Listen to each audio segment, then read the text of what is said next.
Big Al, I got a lot of emails this morning saying, how do I get 3 months for free? I put it on yesterday's video. So, guys, listen with love. You get June, July, and August absolutely free upon calling me and paying me for the college and pro football and basketball season. Money must transact hands for September through February 8th, which is the Super Bowl 2026. Last year was February 9th on my son's birthday. This year it's February 8th, 2026. So when you pay for college and pro football, you will receive all of the football, all of the basketball to February 8th, 2026. Now, I had a lot of people asking me, Al, well, you put up the results yesterday that you were plus 268 units since January 1st, but how did you do last football season? I got the numbers, Al. We had 17 week, we actually had an 18-week football season. We had 14 winning weeks. We had one dead on the number break even week, even with the VIG, like 0. And we had 3 losing weeks. So in the football season from week 1 all the way to December 31st, we were 14-3-0 basically. A total win, and it'll be up on the screen when you watch this video, of $312,400 on the 14 winning weeks. 3 losing weeks, 73,400, as we only really had one big losing week the entire year. That was the first week of November. It was a minus 48 unit losing week with a net profit of 239 units. So if you wrap from football to Sunday of this week, of this last week after the Oak City game, you had a total of 31 winning weeks, 11 losing weeks, 1 break-even week. Why are you shaking your head? Because it's crazy. Okay, well, wait, let me finish. $1,000 per unit player is up 507,300, including the VIG, based on the numbers that we released to all of our clients on Telegram. Now, back to what's interesting is, and here's the funny part, everybody is football crazy. You have had an amazing 2025 because for the football season, and don't worry, I got the whole 2024 data, but I don't want to make you guys vomit. 2024 was plus 420 units, but just from football season, when we bring in a lot of the new clients, we had a 239 unit winning football season, but since January 1st, we're up 268 units. Here's the irony, Al. You've had more losing weeks in 2025. You've had 8 losing weeks so far this year. You only had 3 losing weeks in football. And when I say football, like you said, it's crazy. I'm saying the football season, obviously, October and November and December, it's meshed in with a lot of college basketball and a lot of NBA. So you're playing everything simultaneously. But I don't even know if you knew the numbers, Al. 31-11 in the last 42 weeks. Well, I don't really, that's not how I keep track of stuff. So I don't know. I don't really care if it's a winning week or a losing week or whatever. What I care about is the aggregate, like records. And I know that if you aggregated football and basketball together, it would be about like 720 some wins, and it would be about like 540 losses or thereabouts. And, so I know it was a really good year, but I don't know when those wins and losses happened. Right. And the reason why, a high percentage of the clients that we deal with have local credit bookmakers. So when you say you don't care about weeks, they care because they're settling up with their bookmaker. That's how I settle. That's how I settle up as well. Well, no. I understand. But I'm saying they're going from Monday to Sunday. So if you were a football member last year, you paid your bookmaker 3 weeks. 3 weeks. Yeah. That's it. 3 weeks. And you got paid 14 I am aware of that because I had one of my bookmakers was crying the entire football season. Exactly. So again, 14-3 plus 239. This year, 17-8 plus 268.3, 507.3. Once again, guys, email me, text me to get June, July, and August absolutely free after you pay me to get access to the numbers we just talked about here on the video. I'm not trying to be rude or overly aggressive. It just amazes me. I got a lot of emails today, Al, and I understand the short-term nature. Sometimes we do longer videos. Hey, I really enjoy your videos. How do I get the free 3 months? And then I tell them the fee, and then they reply back, oh, I only bet $20 a game. God love you if you bet $20 a game. You're here to get a complimentary selection each and every day, 365. But that's not what the All Access is about. I actually looked up what our football and basketball record, and that's not including the UFL or the USFL or any of those. It's not including WNBA. It's not including CFL. Just the American, football and the American basketball, pro and college. Right. Over the last 5 years, the record is 3,149 and 2,545. So that's like a 604 net win difference before the juice, 55.3%. So it's a lot of money. It's a lot of money. And you know what I will say is a lot of the All Access clients, not a lot, a good percentage of them, and this is for the newbies watching, they will isolate the losing week. Like, man, I had a bad week. I got to drop my wagers down. I've seen guys find a way to lose that have been with you since week 1 of last year's in the NFL season. I feel bad for them, but it's not everyone is like Brett. Let's put it that way. Brett, our bookkeeper. Not everyone is like Brett. I mean, we talked about it. Remember last Thanksgiving, when Mitch passed? Yes. That was a good week for us. The November 21, he passed on November 28. But we had a horrible stretch from I think it was November 16th through November 20th. Right. And I think I told you at the time, like, I lost 3 clients, guys who had been with me for all of the winning.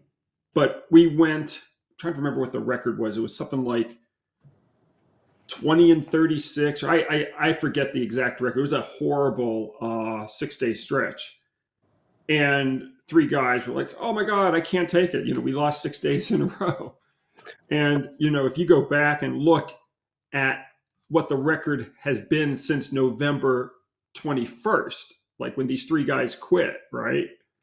In fact, I'll just pull it up just for shits and grins. Since November 21st, the record in everything, so that includes WNBA and all that crap. 636 and 486. Well, let me give you the week of losing the 3 clients. So let me put this in perspective with you, because you're doing everything as you should on net wins, and then the All Access product is based upon ratings, right? So I have an account. I'm betting all the games in the account, and I'm keeping a record of everything with the VIG and the juice.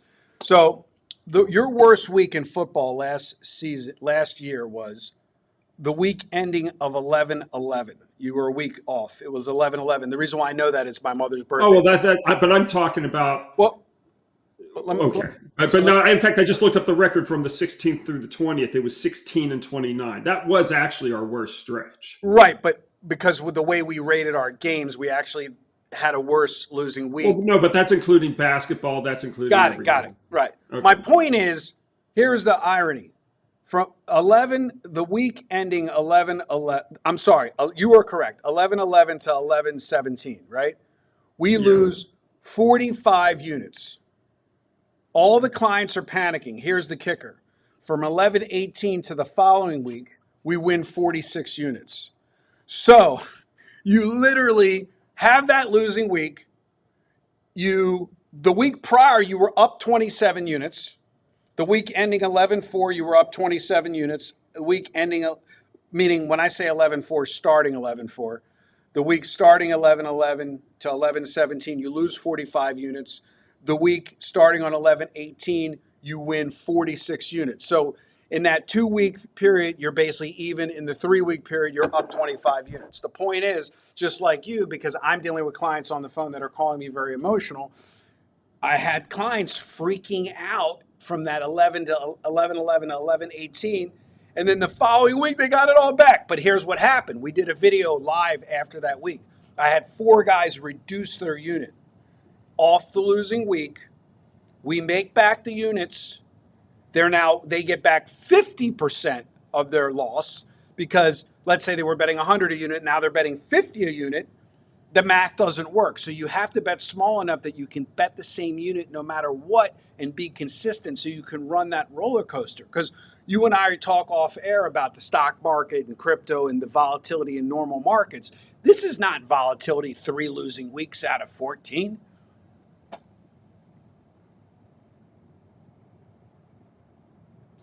My family just got home, so I put myself on mute. No, it's fine. Yeah, that's one of the reasons why I'm not a big fan of the percentage of bankroll betting thing. I'd rather people just, do the same amounts.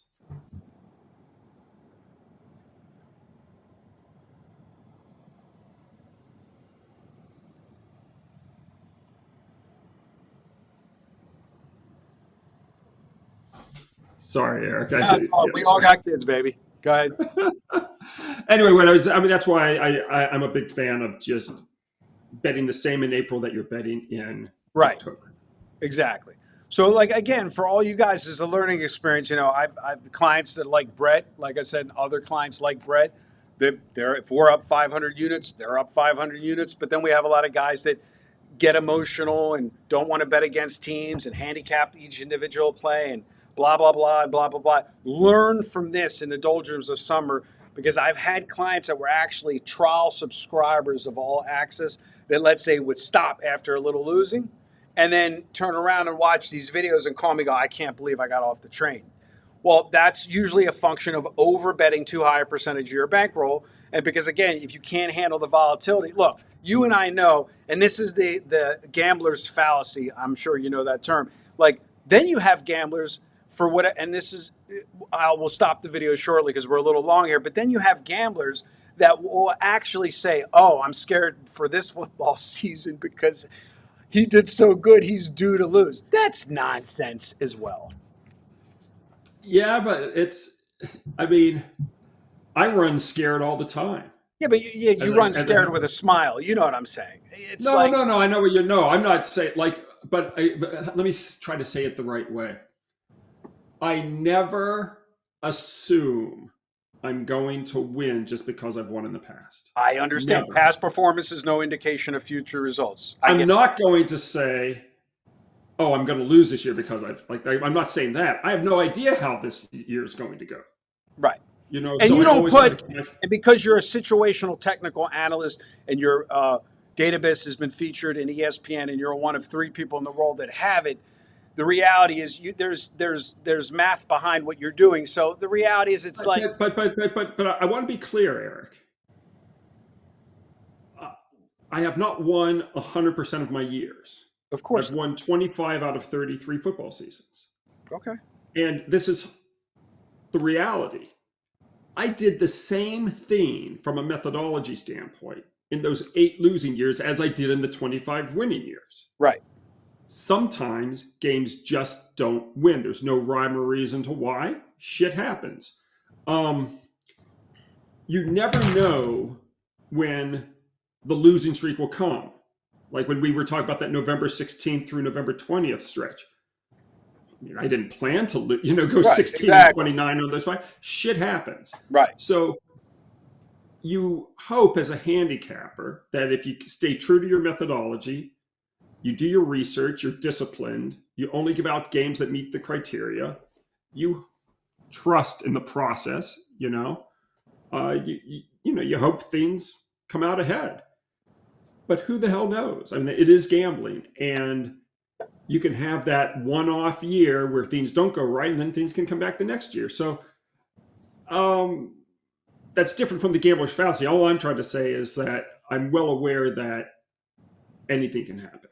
Absolutely. But the reality is you can ride the roller coaster ride if you're betting a small enough percentage of your bankroll or amount that the winning and the losing will take care of Well, itself. let me also put it a different way. I'd rather bet on myself than somebody else. Well, that we obviously know. Correct. I mean, so I'm not saying that I'm not going to win. I think I will put people in the best position to win. But what I am saying is anything can happen. There you go. With that being said, if you want to pay me for football and basketball to get access to Al's All Access and get June, July, and August absolutely free, reach out to me via email or the phone number on the screen. What do we got going? We didn't talk about the complimentary selection before we complimentary selection, yeah. The other day, Sabrina Ionescu didn't play against Seattle. About 2 hours before game time, she was ruled out, and the line flipped 7 points. They were a 3.5-point favorite. They then became a 3.5-point underdog. Seattle wins again by 10. New York doesn't cover. It's unclear. Now, this is one of the dangers, of course, of doing these overnight. And in fact, this is in the afternoon. It's not even overnight. Right. I mean, we're like, 4 o'clock, 30 hours. We're like 30 hours ahead of game time right here. So they're favored by 8.5 points in this game against Golden State. And we don't know if Ionescu is going to play. So take our selection with a grain of salt. We're going to take New York to bounce back off that 10-point loss. When you take a look at how teams have been doing lately in the WNBA, when they're off a Suats loss and their opponent is not off a Suats loss, our teams off the Suats loss have gone 35-16, including 18-5 ATS on the road. So we're going to ride New York minus the 8.5. But again, bear in mind, Ionescu might not play. The line could be 6 tomorrow. It could be 10. I mean, who the heck knows where the number is going to be. There you go, guys. New York minus 8.5. Hope you learned something. You got the short term. You got the long term. As we always say, zoom out, reach out. Let's work together and get you this summer for free when you purchase football. Good day and good luck.